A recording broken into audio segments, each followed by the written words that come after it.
ሰላም ጤና ይስጥልኝ። የተወደዳችሁ የሰለዳ ሚዲያ አድማጭ ተመልካቾቻችን እንዴት ቆያችሁ? ለዕለቱ መራርጠን ወደ እናንተ ለማድረስ ያዘጋጀናቸው አዳዲስ ትኩስና ወቅታዊ መረጃዎችን ይዘን ቀርበናል። መረጃዎቻችን እየተከታተላችሁ እስከ ፕሮግራማችን ፍጻሜ ከኛ ጋር እንድትቆዩ ከወዲሁ በታላቅ አክብሮት ጋብዛለሁኝ። በኮማንድ ፖስት ስም ተቀባይነት በሌለው ምክንያት የሚተዳደሩት ወረዳዎች አሁን ነፃ ወጥተዋል ሲሉ ጀነራል ታደሰ ወረደ ተናገሩ። የትግራይ ክልል ጊዜያዊ አስተዳደር ፕሬዝዳንት ጀነራል ታደሰ ወረደ አላማጣ ከተማ ላይ በዛሬው ዕለት በነበራቸው የካድሬዎች መድረክ በኮማንድ ፖስት ስም ተቀባይነት በሌለው ምክንያት የሚተዳደሩት ወረዳዎች አሁን ነፃ ወጥተዋል ሲሉ ተደምጠዋል። የዞኑ አስተዳዳሪ አቶ ዝናቡ ገብረመድህን በበኩላቸው የደቡባዊ ዞን ህዝብ ለረጅም ጊዜ በኮማንድ ፖስት ስም በዘር ማጥፋት ወንጀሎች ሲሰቃይ ሲገደልና ሲጨቆን ቆይቷል ሲሉ ተደምጠዋል። ይህንን ንግግር ያደረጉት የክልሉ ከፍተኛ አመራሮች የፕሪቶሪያ የሰላም ውል መሰረት በማድረግ በፌዴራል መንግስት የተሰጣቸው ስልጣን ቢሆንም የፌዴራል መንግስትንና የሀገር መከላከያ ሰራዊትን ጄኖሳይደር በማለት መጥራታቸው የሰላም ውሉን ማዕቀፎች የሚጻረር መሆኑ በርካታ ተንታኞች ይገልጻሉ።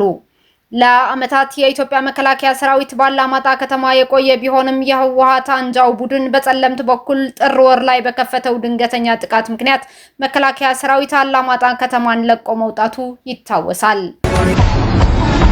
የህወሓት አገዛዝ በርካታ የትግራይ ተወላጆችን ማሰሩ ተገለጸ። በትግራይ ክልል ሰሜን ምዕራብ ዞን የታህታይ ቆራሮ ወረዳ ነዋሪዎች የከተማ መስፋፋትንና የመሬት ወረራን የሚቃወም ሰልፍ በማሰማታቸው ምክንያት 8 ግለሰቦች በህወሓት አገዛዝ መታሰራቸው ተገልጿል።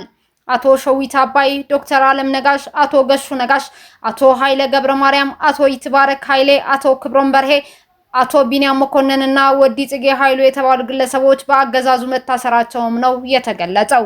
የወረዳው ነዋሪዎቹ ያነሷቸው ዋና ዋና ጥያቄዎች መሬታችንን አሳልፈን አንሰጥም፣ ህገወጥ የመሬት ወረራ ይቁም፣ እየተሰጠ ያለው ካሳ ከገበያ ዋጋ ጋር አይመጣጠንም፣ እንዲሁም መሬታችን ራሳችንን የማስተዳደር መብታችን ይከበርልን የሚሉ ጥያቄዎች እንደሆኑ ነው የተገለጸው።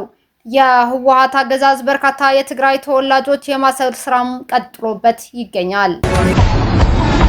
3 ሰዓታትን በፈጀ ስኬታማ ቀዶ ጥገና 10 ኪሎ ግራም እጢ ማስወገድ መቻሉ ተገለጸ። ታካሚዋ አዳነች ኤልሰቦ ትባላለች። እድሜዋ 34 ሲሆን በማዕከላዊ ኢትዮጵያ ክልል ጠምባሮ ልዩ ወረዳ ነዋሪ ናት። ላለፉት 10 ዓመታት በጀርባዋ ላይ በተፈጠረ እጢ ምክንያት በጀርባዋ ተኝታም አታውቅም። እንደ ልብ ተንቀሳቀሳ ስራ መስራትም አልቻለችም ነበር። እድሜ ለሞድላ ሆስፒታል ለሚያገለግሉ ሐኪሞች ጀርባዋ ላይ የነበረው 10 ኪሎ ግራም የሚመዘን እጢ 3 ሰዓታትን በፈጀ ቀዶ ሕክምናም ሊወገድ ችሏል። ቀዶ ሕክምናውን የመሩት ጠቅላላ ሕክምና ስፔሻሊስቱ ዶክተር የሴፍ ታፈሰ ከኢትዮጵያ ሬዲዮ ጋር ባደረጉት ቆይታ ሕክምናው በ8 የሐኪሞች ቡድን አባላት በተሳካ ሁኔታ መከናወኑን ገልጸዋል። ታካሚዋ አሁን ላይ በመልካም ጤንነት ላይ ትገኛለችም ብለዋል።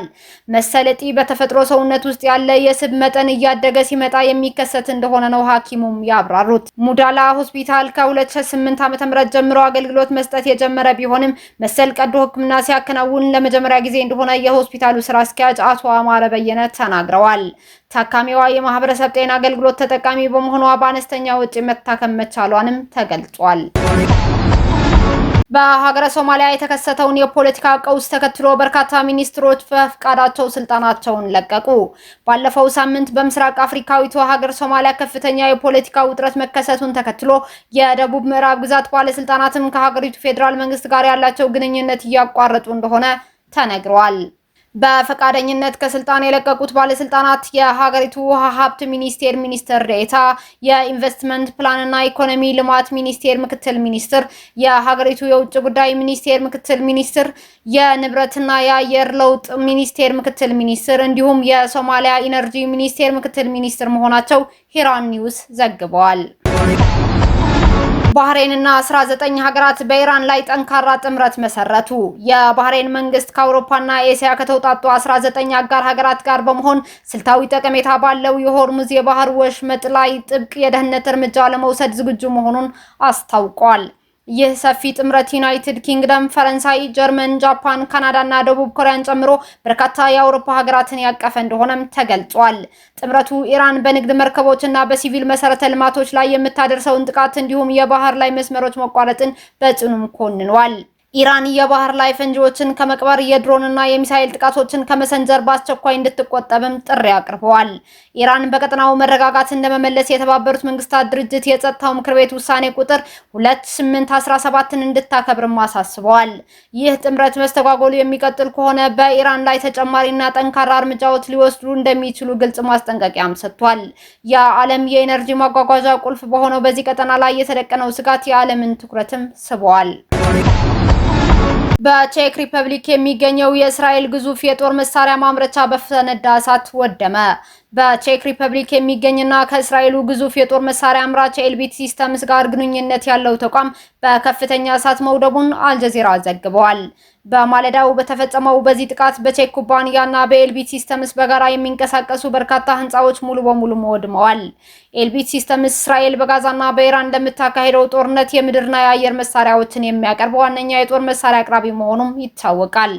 ዘዙኩዌክ ፋክሽን የተባለ ህቦ ቡድን ለጥቃቱ ኃላፊነቱን የወሰደ ሲሆን በቴሌግራም ገጹ ላይ ባሰፈረው መልእክት ይህ ስፍራ እስራኤል ትልቁ የጦር መሳሪያ አምራች በአውሮፓ ለሚያደርገው እንቅስቃሴ ማዕከል ነበር፣ አሁን ግን በእሳት ጋይቷል ብሏል።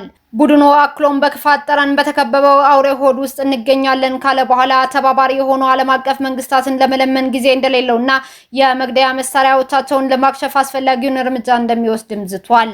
የቼክ ባለስልጣናት ስለ ጥቃቱ መንስኤና ስለደረሰው የጉዳት መጠን ጥልቅ ምርመራ መጀመራቸውን አስታውቀዋል። ይህ ድርጊት በአውሮፓ በሚገኙ የእስራኤል የጦር መሳሪያ ተቋማት ላይ እየተሰነዘሩ ያሉ ተቃውሞዎችና ጥቃቶች አዲስ ምዕራፍ መያዛቸው አመላካች ሆኗል ተብሏል። በሌላ በኩል አሜሪካና እስራኤል በኢራን የኒውክሌር ጣቢያ ላይ ድንገተኛ ጥቃት ሰንዝረዋል። አሜሪካና እስራኤል በኢራን በሚገኘው የናታንዝ የኒውክሌር ማበልጸጊያ ጣቢያ ላይ ጥቃት ማድረሳቸውን የሀገሪቱ የአቶሚክ ኢነርጂ ድርጅት ማስታወቁን ኤኤፍፒ ዘግቧል። የኢራን ተስኒም የዜና ወኪል ባወጣው መግለጫ መሰረት በአሜሪካና በወራሪው የጽዮናዊ አገዛዝ በተፈጸመው የወንጀል ጥቃት ምክንያት በማዕከላዊ ኢራን የሚገኘው የናታንዝ የኒውክሌር ማበልጸጊያ ማዕከል ዛሬ ማለዳ ኢላማ መደረጉን ተገልጿል። ይህ ጥቃት ከፍተኛ ስጋት የፈጠረ ቢሆንም የኢራን የአቶሚክ ኢነርጂ ድርጅት እንደገለጸው በጥቃቱ ምክንያት በአካባቢው ላይ ምንም አይነት የራዲዮ አክቲቭ ንጥረ ነገሮች ፍሳሽ አልተከሰተም ብሏል። በጣቢያው ላይ የደረሰውን የጉዳት መጠን በተመለከተ ዝርዝር መረጃ ያልተሰጠ ሲሆን ክስተቱ በመካከለኛው ምስራቅ ያለውን ከፍተኛ ውጥረት ይበልጥ ሊያባብሰው እንደሚችልም ተገምቷል።